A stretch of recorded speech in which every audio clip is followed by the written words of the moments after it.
Assalamu alaikum. I hope all of you are fine. अच्छा, today we will continue from our last lecture. Last lecture में अगर आपको याद हो तो हमने ये डिस्कस किया था कि थ्री फेज सिस्टम क्या होता है और थ्री फेज सिस्टम की रिक्वायरमेंट क्या है. सही है. Let me repeat. हमने लास्ट टाइम ये डिस्कस किया था कि जो भी थ्री फेज सिस्टम होगा उसमें टोटल 3 वेवफॉर्म्स होंगी और 3 जो वोल्टेज की वेवफॉर्म्स होंगी they must be 120 degree out of phase. ठीक है. अच्छा, अब how this task can be achieved. ये टास्क इस तरह से अचीव किया जाता है कि सिंगल फेज सिस्टम में जिस तरह आर्मेचर की एक कॉइल होती है, थ्री फेज सिस्टम में आर्मेचर की एक कॉइल नहीं होती बल्कि टोटल कितनी कॉइल्स होती हैं? टोटल 3 कॉइल्स होती हैं. ये किस तरह काम करती हैं आइए इसको समझते हैं. देखें, एक मैग्नेट है और एक ये कॉइल है. जाहिर है कॉइल एक साइड पे नहीं होगी, दोनों साइड पर होगी, लेकिन ये भी पॉसिबल है. लेकिन जो प्रैक्टिकली होती है कॉइल डिफरेंट लोकेशंस पे होती है. खैर ये कॉइल नंबर 1 है. ठीक है. और जनाब ये है कॉइल नंबर 2. तो अब आप ये देखिए जिस पोजीशन में ये मैग्नेट कॉइल नंबर 1 के साथ इस वक्त मौजूद है, कॉइल नंबर 2 के साथ उसी पोजीशन पे 90 डिग्री के बाद होगा. यानी जो वेवफॉर्म कॉइल नंबर 1 पे जनरेट होगी कॉइल नंबर 2 पे भी वही होगी, लेकिन वो थोड़ा सा डिलेड होगी. और कितना डिलेड होगी? जाहिर है ये एग्जैक्टली ये वाला पॉइंट कॉइल नंबर 2 पे कब आएगा? जब ये मैग्नेट 90 डिग्री मूव कर चुका होगा. तो इसका मतलब ये है कि जो कॉइल नंबर 2 है उस पर ये वोल्टेज जनरेट होंगे तकरीबन जिस ये ऐसे. तो आपने देखा कि ये जो दोनों वेवफॉर्म्स हैं वो एक दूसरे से 90 डिग्री के फेज डिफरेंस पर बन गए. इसी तरह से अगर हम ये चाहते हैं कि थ्री फेज जनरेट हो तो उसके लिए करते ही क्या है? उसके लिए करते ही हैं कि 2 की जगह टोटल 3 कॉइलें लगाते हैं और ये 3 कॉइलें इस तरह से कनेक्ट की जाती हैं कि मैग्नेट एक कॉइल की रिस्पेक्ट से जिस पोजीशन पर हो दूसरी कॉइल पर सेम की रिस्पेक्ट से सेम पोजीशन पर 120 डिग्री रोटेट होने के बाद आए और तीसरी कॉइल पे मजीद 120 डिग्री रोटेट होने के बाद आए. आइए इसको मजीद समझते हैं. ये देखिएगा, ये हमारे पास थ्री फेज जनरेटर की एक इंटरनल डायग्राम है. इसमें देखिए आप टोटल 3 कॉइल्स हैं और ये तीनों कॉइल्स इस तरह से कनेक्ट की जाती हैं कि तीनों के दरमियान 120 डिग्री का डिफरेंस आ जाए. इसको और अच्छी तरह समझते हैं. ये देखें ये 3 वेवफॉर्म्स नजर आ रही हैं. एक ये देखें, ये एक है EAN जो कि 0 डिग्री के फेज के साथ बनी हुई है. उसके बाद देखें जो EBN है ये तकरीबन 120 डिग्री से शुरू हो रही है. इसका मतलब ये हुआ कि जब EAN 120 डिग्री पे पहुंच जाएगी तो EBN शुरू होगी. इट मीन्स EAN से 120 डिग्री लैग कर रही है. इसी तरह से आप ECN को देखिए. ECN के जो स्टार्टिंग एंगल है वो आप ये देखें कितना है? 120 एंड 120 टोटल कितना हो गया? 240 डिग्री. तो 240 डिग्री पे जाने के बाद ECN जो है वो स्टार्ट हो रही है या मतलब 0 पोजीशन पे मौजूद है. आप ये देखिए ECN और EAN को अगर हम देखें तो they are similar. There is only one difference. वो क्या है? वो ये है कि जिस जगह पर ECN 240 डिग्री पे जिस पोजीशन पे आई है EAN में वही पोजीशन 0 डिग्री पे मौजूद थी. इसका मतलब ये हुआ कि ECN EAN से 240 डिग्री पीछे है यानी लैग कर रहा है. लेकिन अगर मैं इस पॉइंट को और इस वाले पॉइंट को देखूं तो आप ये देखिए कि हम ये भी कह सकते हैं कि ECN पहले शुरू हो रहा है और उसके 120 डिग्री के बाद क्या हो रहा है? EAN शुरू हो रहा है. यहां से हम ये कह सकते हैं कि ECN EAN से 120 डिग्री लीड कर रहा है. तो आप ये देखिए दोनों सिनेरियोस सही हैं. EAN जो है वो ECN से 240 डिग्री लीड कर रहा है, लेकिन दूसरी तरफ ECN EAN से 120 डिग्री लीड कर रहा है. इसी तरह अगर मैं EBN और ECN को कंपेयर करूं तो आप ये देखिए कि अगर मैं बात करता हूं पॉइंट नंबर 1 और पॉइंट नंबर 2 की, तो वी कैन से कि EBN ECN से 120 डिग्री लीड कर रहा है। लेकिन अगर मैं बात करता हूँ पॉइंट नंबर 3 की, तो यहाँ पर आप देखिए ECN पहले शुरू हो रहा है, EBN बाद में शुरू हो रहा है। तो यहाँ पर हम ये कह सकते हैं कि ECN EBN से 240 डिग्री लीड कर रहा है। एक्चुअली वजह क्या है? वजह यह है कि ये सर्कुलर फंक्शन है और आप ये देखें, अगर A इस जगह पे मौजूद है, B इस जगह पे मौजूद है और C इस जगह पर मौजूद है। तो अगर मैं आपसे पूछूं कि क्या C B से आगे है या पीछे है, तो ऑब्वियसली ये नज़र आ रहा है कि C जो है वो B से आगे है। लेकिन अगर आप इस रिस्पेक्ट से देखें कि B यहाँ पर मौजूद है और C इसके पीछे आ रहा है, तो हम ये भी कह सकते हैं कि B लीड कर रहा है और C लैग कर रहा है। इसी तरह से अगर मैं इस पोर्शन को देखूं तो मुझे क्या फील हो रहा है कि B आगे जा रहा है और A इससे पीछे आ रहा है।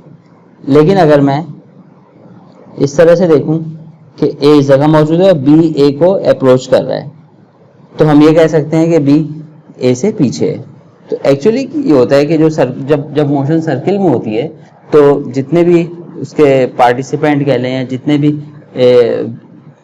कॉन्स्टिट्यूएंट्स हैं वो तमाम के तमाम, एब्सोल्युटली हम ये नहीं कह सकते कि कौन लीड कर रहा है कौन लैग कर रहा है, तमाम के तमाम एक दूसरे को लीड या मतलब लीड भी कर रहे हैं और लैग भी कर रहे हैं। ये सिर्फ और सिर्फ परसेप्शन है देखने का, सही है।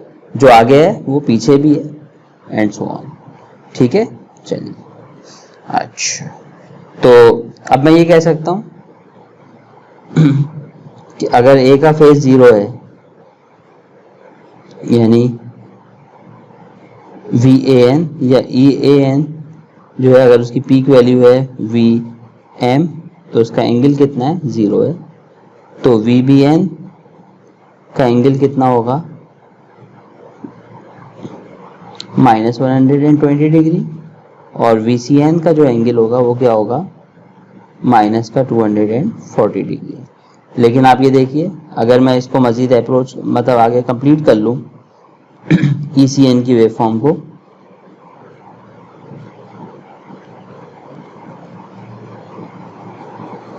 तो हम ये भी देख रहे हैं कि ये -120 डिग्री से शुरू हो चुकी है, यानी ये A से पहले शुरू हो चुकी है।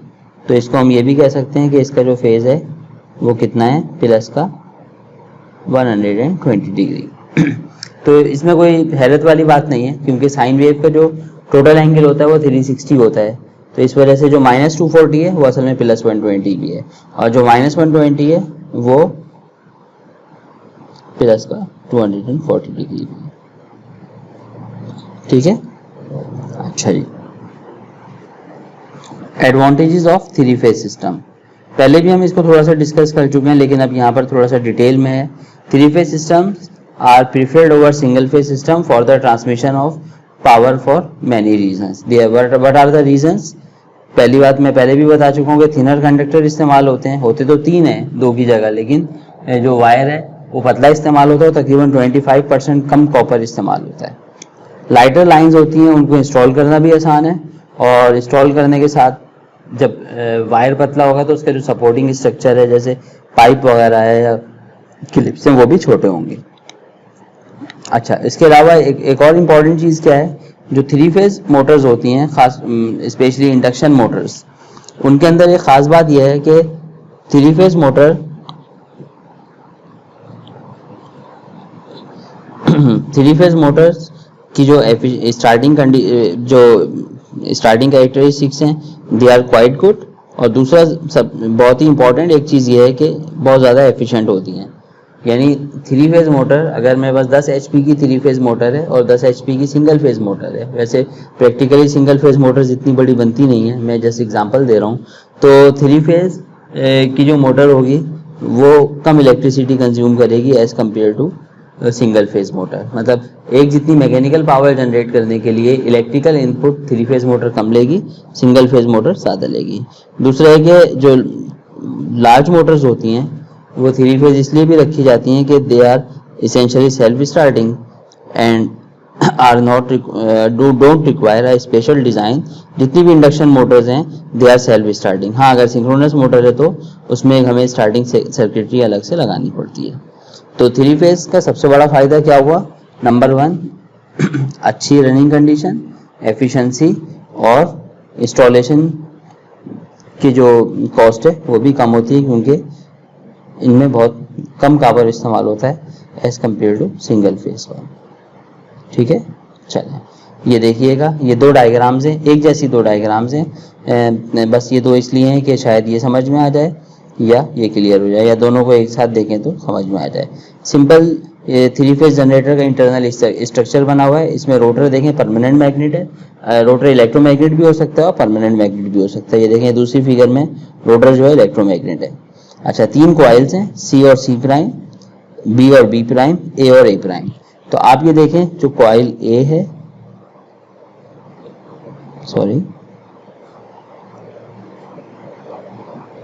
ये जो कॉइल ए है और कॉइल बी है, इनके दरमियान एंगल तो बन रहा है 60 डिग्री, लेकिन अरेंजमेंट इस तरह से की गई है कि ये जो ए और बी है इनके दरमियान में मतलब जो मैग्नेट एस पोल जिस वक्त ए के सामने आएगा तो 120 डिग्री रोटेट होकर सेम चीज़ बी के सामने आएगी। ठीक है, और उसके बाद मजीद 120 डिग्री के बाद कहाँ जाएगी? सी के बाद जाएगी। अगर यहाँ पर होता है बी प्राइम और इस जगह पर होता है बी, तो आप ये देखें जो बी पे जो अगर नॉर्थ पोल आ रहा है तो उसके बाद सिर्फ और सिर्फ 60 डिग्री के बाद ये ए पर आएगा। तो ए और बी पे जो वेव फॉर्म जनरेट होती उनमें सिर्फ 60 डिग्री का फेज डिफरेंस आता, लेकिन यहाँ पर ऐसा नहीं हो रहा है। यहाँ पर क्या हो रहा है कि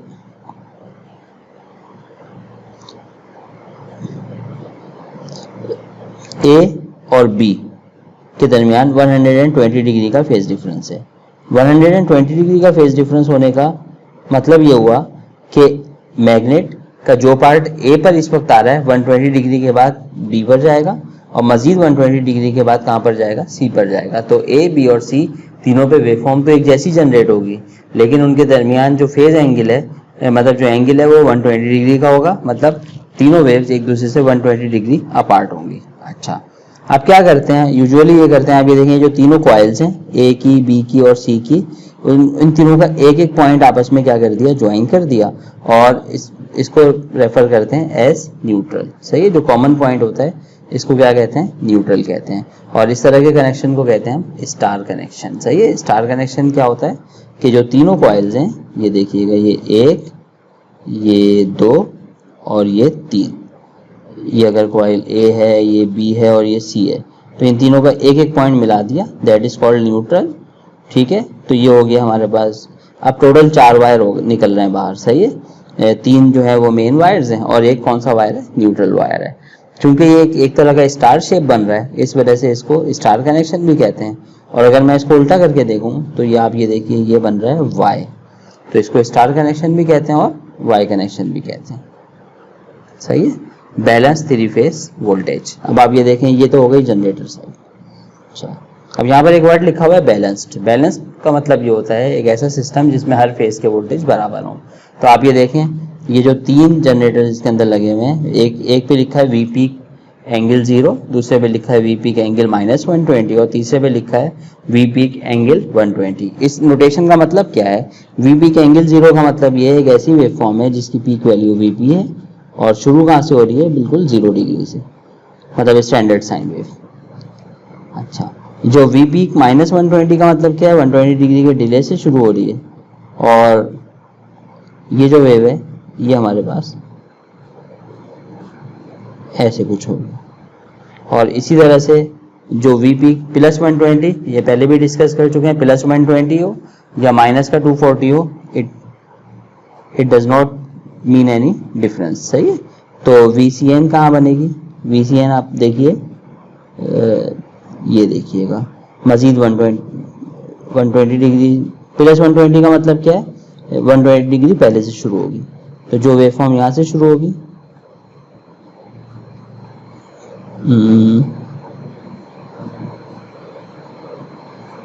ये देखिएगा, तो ये तीनों की तीनों वेव्स हैं, ये एक दूसरे से 120 डिग्री आउट ऑफ फेज हैं। इनको अगर मैं मैथमेटिकल इक्वेशन की फॉर्म में लिखना चाहूँ तो कैसे लिखूंगा? VAN will be equal to VP sine omega t. VBN को क्या लिखूंगा?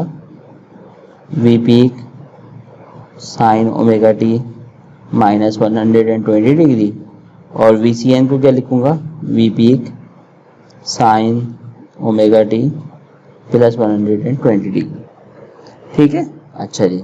अब ये देखें, ये लोड है, थ्री फेज का जो लोड होता है, ये लोड भी यूजुअली तीन इसके अंदर जो है वो पार्ट होते हैं। ये जैसे ये ZL1, ZL2 और ZL3, ये तीनों इम्पीडेंसेस हैं। ये जनरल रेजिस्टेंस भी हो सकती हैं, इंडक्टिव भी हो सकती हैं, कैपेसिटिव भी हो सकती हैं, इनके कॉम्बिनेशन। तो आप ये देखें, इन तीनों का भी एक एक कनेक्ट कर दिया है। तो this sort of load can be referred as star connected load. ऐसा हो सकता है लोड डेल्टा कनेक्टेड भी हो सकता है, हम आगे डिस्कस करेंगे। चलें, ठीक है।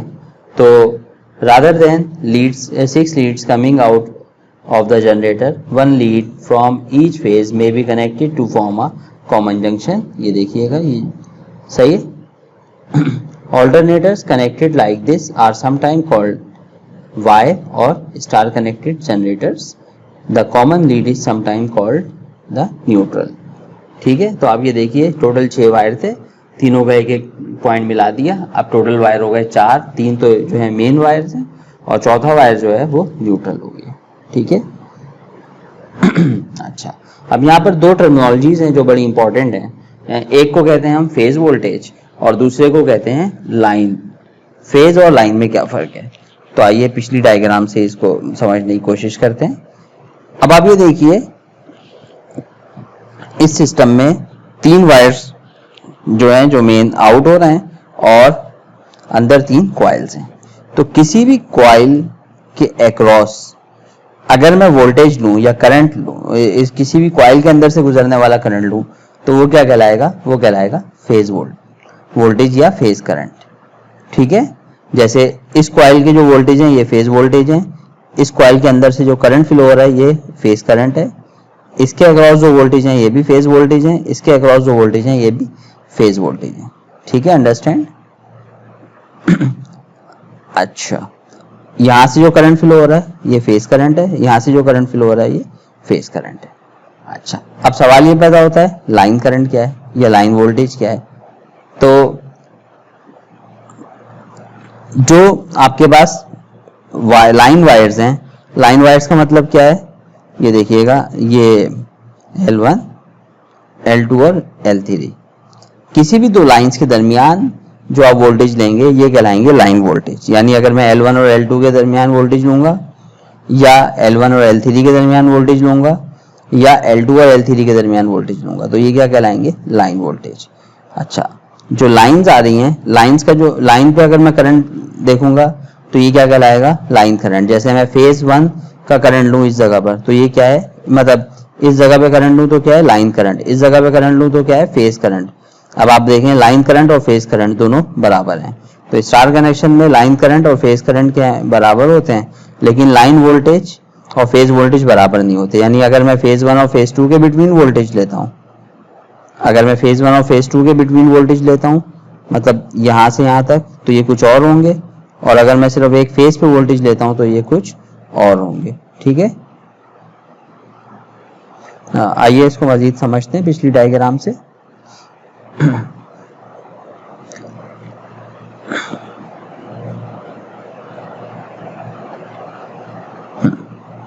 अब आप ये देखें कि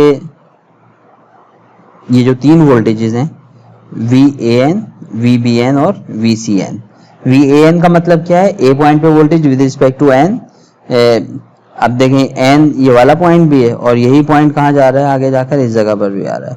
तो असल में VAN जो वोल्टेज हैं वो कौन से हैं, वो जो पहले जनरेटर की जो पहली कॉइल ने वोल्टेज जनरेट किए हैं, और VBN कौन से हैं, जो जनरेटर की दूसरी कॉइल ने वोल्टेज जनरेट किए हैं, और VCN कौन से हैं, जो जनरेटर की तीसरी कॉइल ने वोल्टेज जनरेट किए हैं। अब फेज वोल्टेज क्या होंगे, VAN, VBN और VCN। लाइन वोल्टेज क्या होंगे, VAB। अगर मैं A और B के बिटवीन वोल्टेज लूं, यानी कि इस जगह पे अगर वोल्टेज लूं तो ये लाइन वोल्टेज है। B और C के बिटवीन वोल्टेज लूं तो ये लाइन वोल्टेज है। C और A के बिटवीन वोल्टेज लूं तो ये लाइन वोल्टेज है। अगर A और N के बिटवीन वोल्टेज लूं तो फेज वोल्टेज है बी और एन के बिटवीन वोल्टेज यानी VBN, ये भी फेज वोल्टेज है, और VCN भी कौन सा वोल्टेज है, फेज वोल्टेज है। ठीक है,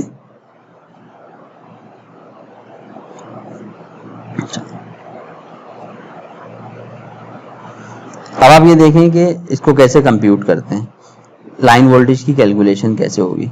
लाइन वोल्टेज की कैलकुलेशन समझने से के लिए आपको थोड़ा सा अच्छा वेक्टर आना चाहिए। तो अगर आपको वेक्टर एडिशन वगैरह आती है तो आप बड़े आराम से इसको देख सकते हैं। तो आइए देखते हैं।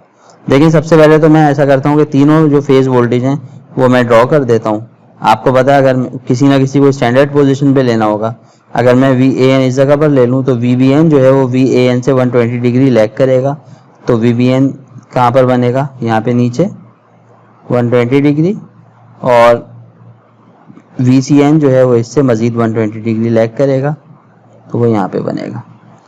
ठीक है, अच्छा अब आप देख सकते हैं कि VBN जो है वो VAN से 120 डिग्री पीछे है, VCN जो है वो VBN से 120 डिग्री पीछे है। लेकिन अगर VCN और VAN को देखें तो VCN VAN से 120 डिग्री आगे की तरफ है। तो अब देखिए दोनों सिनेरियोज हैं। अगर मैं इस वाली डायरेक्शन में आता हूं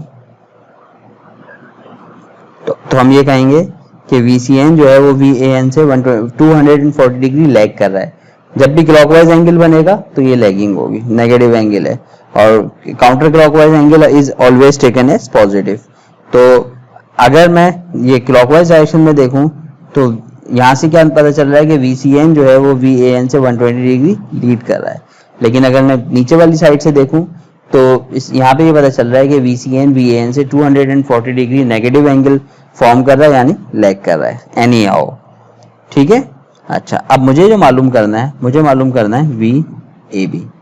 तो VAB का मतलब क्या है, आपको पता है, आपने पढ़ा होगा कि वोल्टेजेस को किस तरह से हम रेफरेंस वगैरह किस तरह से करते हैं। जैसे सपोज करें ये वाला पॉइंट है A, ये वाला पॉइंट है B और ये वाला पॉइंट है C। तो अब अगर मुझे A से लेके C तक के वोल्टेज चाहिए तो मैं कैसे लूँगा, मैं लूँगा VAB प्लस BC, यानी A से लेके पहले B तक के वोल्टेज ले लूँगा, फिर B से लेकर क्या ले लूँगा, C तक के वोल्टेज। ये आपको पता होगा VAC का मतलब क्या है, ये C जो है ना ये रेफरेंस है और ये टेस्टिंग नोड है। तो VAB का मतलब क्या है, B की रिस्पेक्ट से A पे वोल्टेज, और VBC का मतलब क्या है, C की रिस्पेक्ट से B पर वोल्टेज। ठीक है, अच्छा इसी तरह से अगर मुझे VAB चाहिए और मुझे पता है कि VAC पता है और क्या पता है, VBC पता है, तो VAB मैं कैसे मालूम करूंगा। VAB का मतलब क्या है, मैं A में से B के वोल्टेज माइनस कर दूंगा। और अब मसला ये कि वोल्टेज कभी भी एक पॉइंट पे नहीं होते, हमेशा पोटेंशियल डिफरेंस होता है। तो डिफरेंस का मतलब ये हुआ कि अब मैं जो A पे वोल्टेज ले रहा हूँ ये किसकी रिस्पेक्ट से ले रहा हूँ, और B पे वोल्टेज किसकी रिस्पेक्ट से ले रहा हूँ। अगर सिंपल VA लिखा हुआ है इसका मतलब है आपने ग्राउंड की रिस्पेक्ट से ली है, सही है। लेकिन अगर आपके पास ग्राउंड की रिस्पेक्ट से वोल्टेज मौजूद नहीं है तो किसी और रिस्पेक्ट से मौजूद है, तो याद रखिए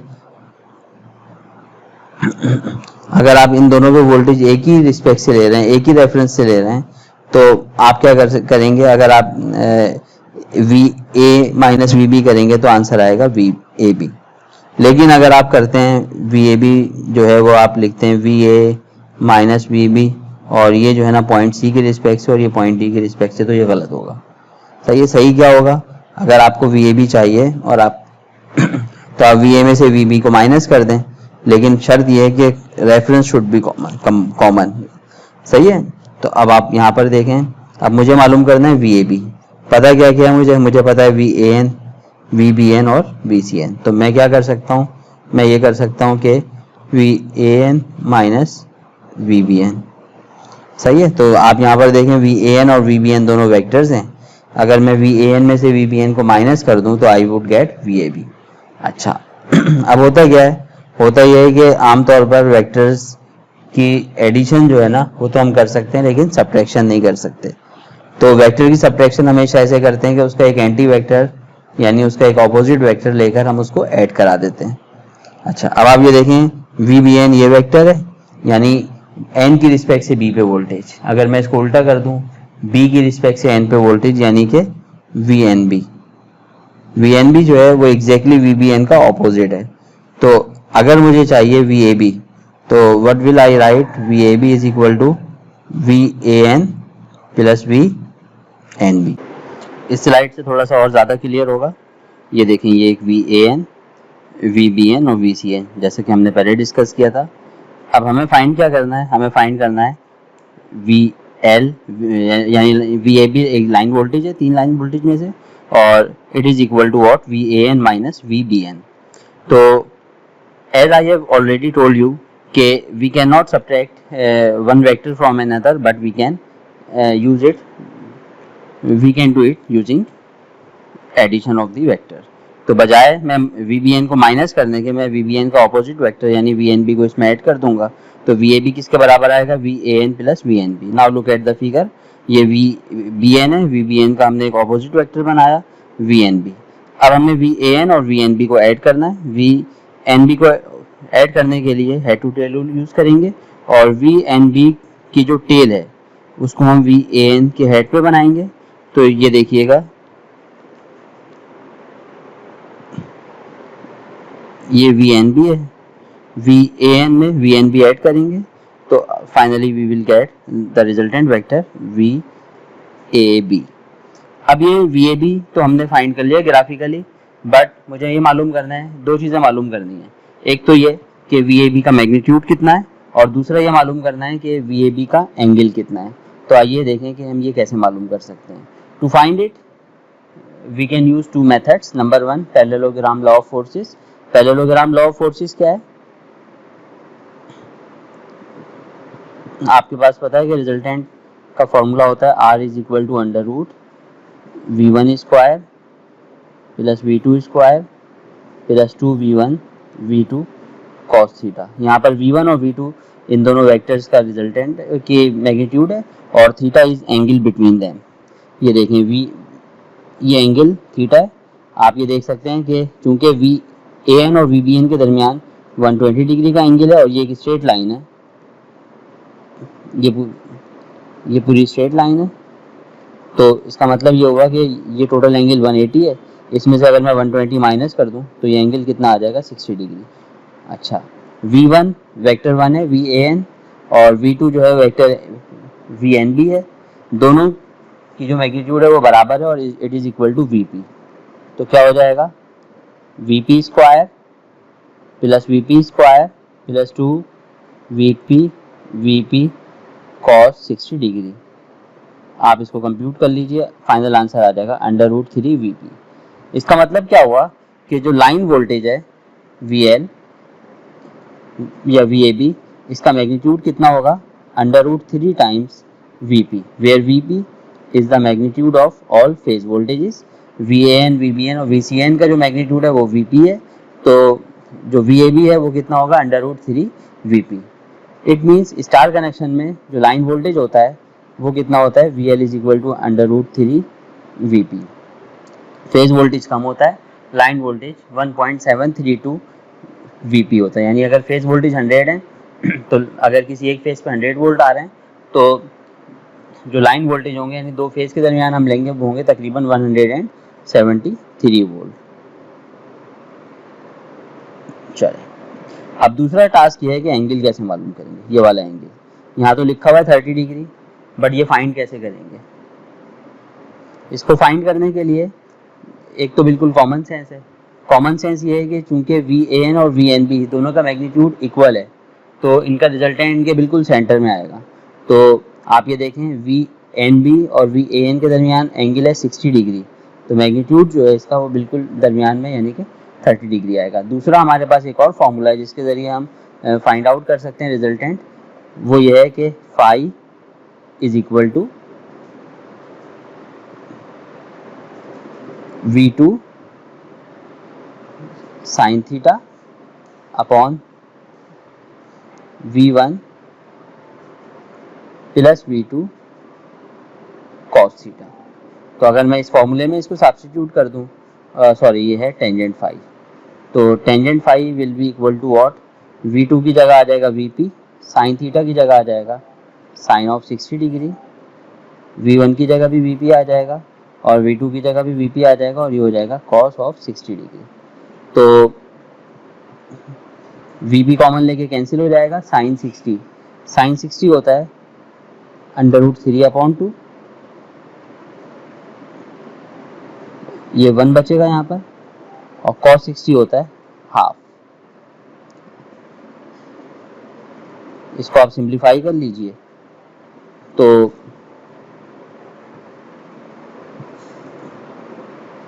आपके पास आ जाएगा √3/2 डिवाइड बाई 3/2, 2 से 2 कैंसिल हो जाएगा, √3 से एक √3 कैंसिल हो जाएगा, फाइनली बचेगा 1/√3 और फाई आ जाएगा tangent inverse 1/√3 that is equal to 30 degree. तो यहाँ से भी प्रूफ हो गया। ठीक है, ये एक तरीका है जिसके ज़रिए हम फाइंड आउट कर सकते हैं कि how can we find resultant of two vectors या two voltages to find line voltage. एक और तरीका है ट्रिग्नोमेट्रिक, हम इसके वेक्टर को रिजॉल्व कर लेंगे इसके हॉरिजॉन्टल और वर्टिकल कंपोनेंट में, और उसके ज़रिए भी ये कर सकते हैं। आप लोग ये खुद ट्राई कर सकते हैं, मैं यहाँ पर सिर्फ और सिर्फ एक ही मेथड कराऊंगा। ठीक है, एनी क्वेश्चन? चले, अच्छा अब आप ये देखिए, जिस तरह ये पिछली वाली स्लाइड में हमने एक लाइन वोल्टेज बनाया था VAB, तो यहाँ पर हमने एक लाइन वोल्टेज नहीं बनाया बल्कि तीनों बनाए। अगर मुझे VBC चाहिए तो VBC कैसे आएगा? VBC किसके बराबर होगा? VBN minus VCN।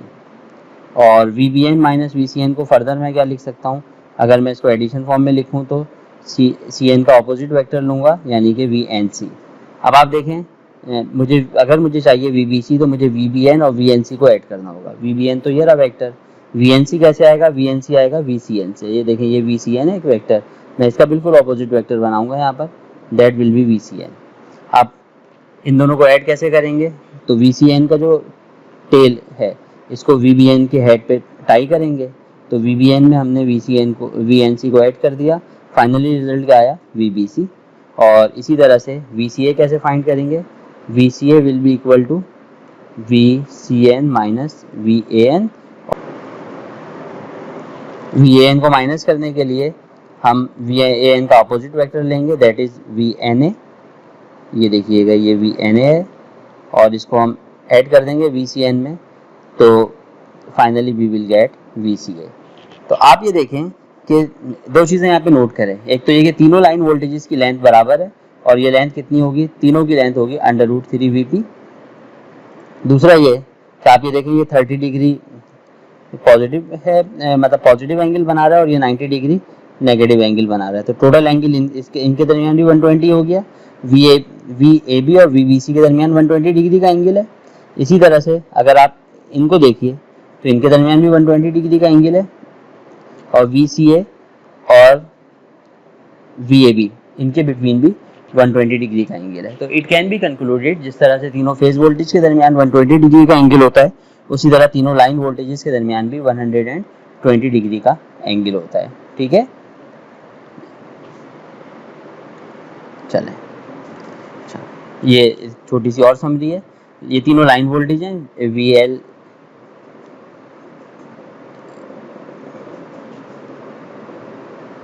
VL is equal to VAB, VBC और VCA तीनों लाइन वोल्टेज हैं, और ये तीनों किसके बराबर हैं? इन तीनों का मैग्नीट्यूड है √3 VAN, √3 VBN, √3 VCN।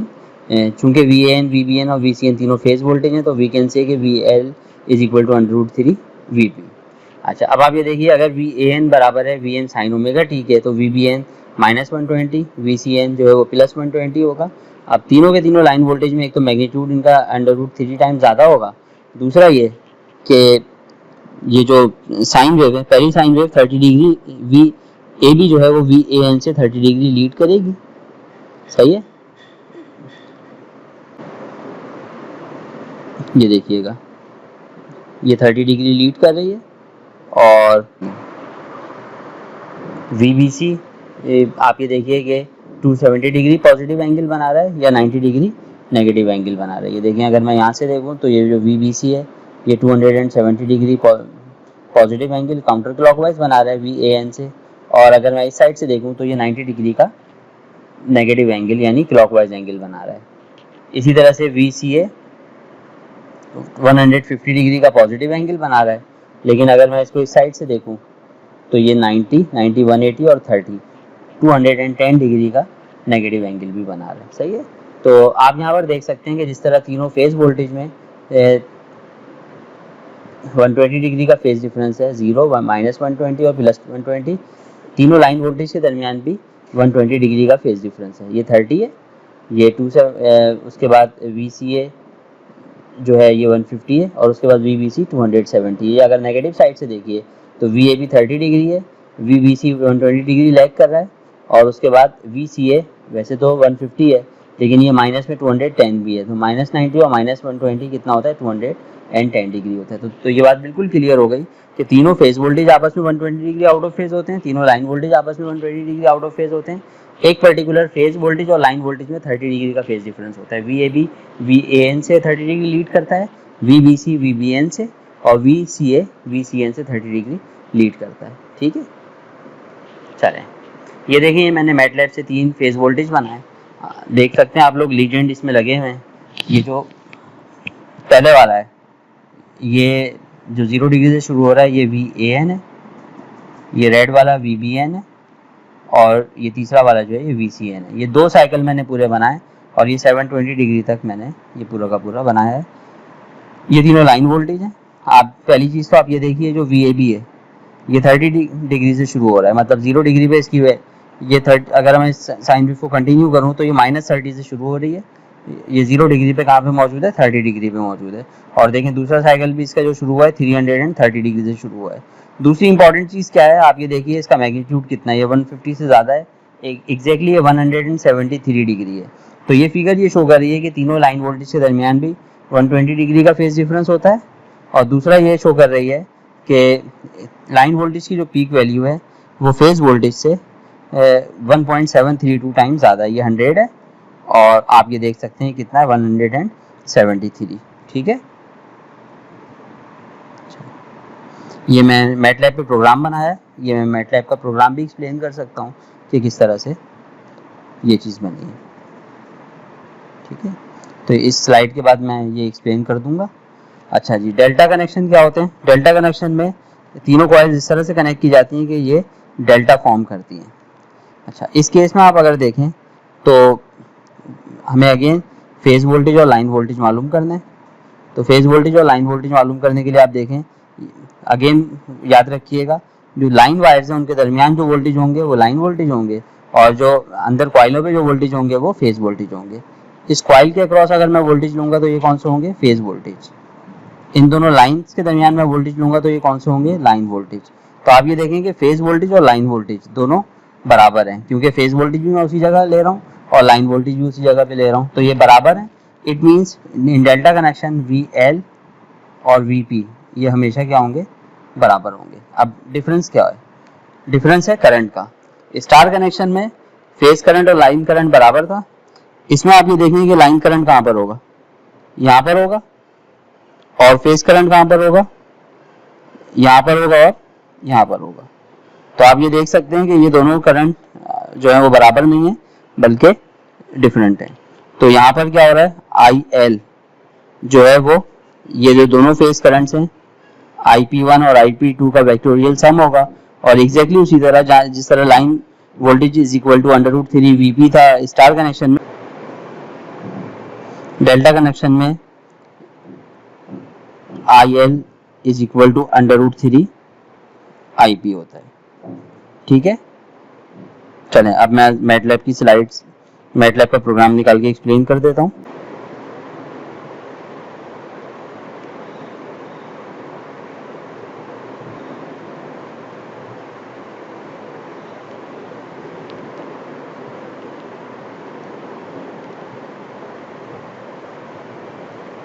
ये देखिए ये मैंने प्रोग्राम बनाया था,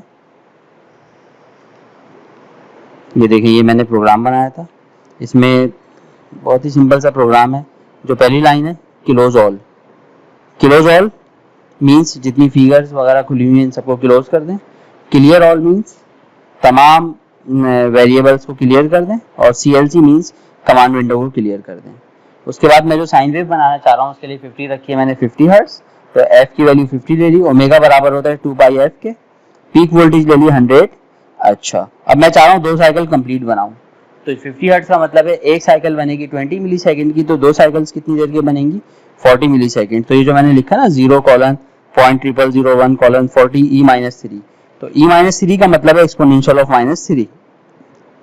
तो ये जो टाइम मैंने लिया है t is equal to 0.0 0.0001:40 exponential of -3।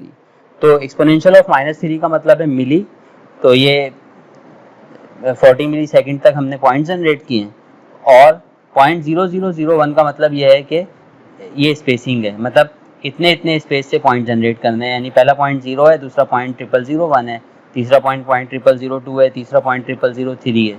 ठीक है, उसके बाद हमने एक साइन वेव जनरेट करी है। साइन वेव की स्टैंडर्ड फॉर्म क्या है, वीएन की वीएम साइन ओमेगा टी, वीबीएन की क्या है sign omega t minus 2 pi by 3 यानी 120 डिग्री, और वीसीएन कितनी है sign omega t minus 4 pi by 3। इसको प्लॉट किया है। प्लॉट मैंने किस तरह से किया है कि प्लॉट के लिए फंक्शन इस्तेमाल करते हैं प्लॉट, और एक्स एक्सिस और वाई एक्सिस में मुझे प्लॉटिंग करनी है। एक्स एक्सिस में मैं चाहता हूँ थीटा प्लॉट हो जाए, वाई एक्सिस में मैं चाहता हूँ कि वी ए एन या जो साइन वेव हमारे पास आई है वो सब प्लॉट हो जाएं। तो मैंने आप ये देखिए एक्स एक्सिस में अगर मैं टी लिखता तो टाइम प्लॉट होता, मैंने ओमेगा टी कर दिया। ओमेगा टी का मतलब है थीटा, लेकिन ये थीटा रेडियन में होगा, डिग्री में कन्वर्ट करने के लिए इसको मैंने 180/π से मल्टीप्लाई कर दिया। होल्ड ऑन का मतलब ये है कि आपका जो पहला ग्राफ बन चुका होगा ये उसको स्टोर रखेगा, होल्ड रखेगा, और उसी पे नया ग्राफ भी प्लॉट कर देगा। तो इस तरह मैंने V A N, V B N और वी सी एन तीनों इस पर प्लॉट कर दिए। आप देखेंगे मैंने यहाँ पर प्लॉट में कलर भी दिया है, आर रेड, के ब्लैक के लिए होता है, और यहाँ पर मैंने कोई कलर नहीं दिया, तो डिफ़ॉल्ट कलर इसका जो ब्लू है उससे प्लॉटिंग करेगा। ठीक है, ये एक्सिस है, मैं चूंकि एक्स एक्सिस पे एंगल ले रहा हूँ, तो मैं चाह रहा हूँ 0 से 720 डिग्री 2 साइकिल का एंगल, और मैक्सिमम जो वैल्यू जा रही है वाई एक्सिस पे वो 100 जा रही है, क्योंकि 100 वोल्ट की साइन वेव बन रही है। तो मैंने वाई एक्सिस पे जो एक्सिस लिया है -120 और +120 लिया है, ताकि मुझे वेव फॉर्म सही से नज़र आ जाए। टाइटल दे दिया, फेज वोल्टेज इसका टाइटल दे दिया, एंगल सही है, एक्स एक्सिस पे क्या लेबल आना चाहिए वो दे दिया, वाई एक्सिस पे क्या लेबल आना चाहिए वो दे दिया।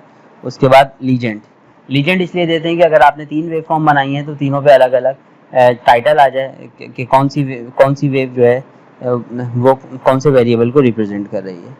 ठीक है, हाँ, अब ये लाइन बड़ी इंपॉर्टेंट है, ये मैंने इसलिए दी है। एक और एरे जनरेट कराइए, D is equal two zeros की जो फंक्शन है वो एक ऐसी एरे जनरेट करता है, ऐसा मैट्रिक्स जनरेट करता है जिसमें सारे एलिमेंट 0 होते हैं, और इसका साइज जो हम देते हैं, अगर मैं लिख देता 0, 2, 3, तो इसका मतलब था 2 रोज और 3 कॉलम का मैट्रिक्स जनरेट होता है जिसमें सारे जीरोज होते हैं। इसमें मैंने क्या करा है, लिखा है size of V A N. Size of V A N का मतलब है जो वी ए एन का साइज होगा ये उतने ही जीरो जनरेट करेगा, मतलब डी के अंदर सारी वैल्यू 0 होंगी। अब अगर मैं 0 को प्लॉट करूँ तो मेरे पास एक स्ट्रेट लाइन बनेगी जिसमें तमाम वैल्यू 0 होंगी, यानी एक्स एक्सिस बनेगा पूरा का पूरा। ये मैंने इसलिए लिया ताकि मैं एक्स एक्सिस भी जनरेट करा दूं, ताकि आपको अपनी वेव में एक्स एक्सिस भी नजर आए, और इसमें ये जो जी वेरिएबल जी है, जी असल में इसमें कलर को शो कर रहा है कि ये जो स्ट्रेट लाइन है ये ग्रीन कलर से प्लॉट होगी।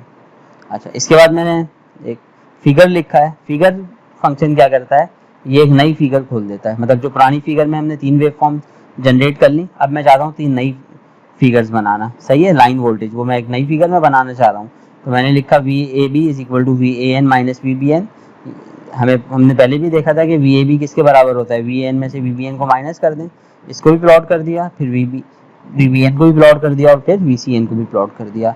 वही टाइटल दे दिए, वही लीजेंड दे दिए, लेकिन यहाँ पर देखें चूंकि 173 वोल्ट तक जाएगा तो मैंने 200 वोल्ट लिया हुआ है एक्सिस। ठीक है, एक्स एक्सिस सेम लिया है, वाई एक्सिस मैंने थोड़ा सा बड़ा लिया है।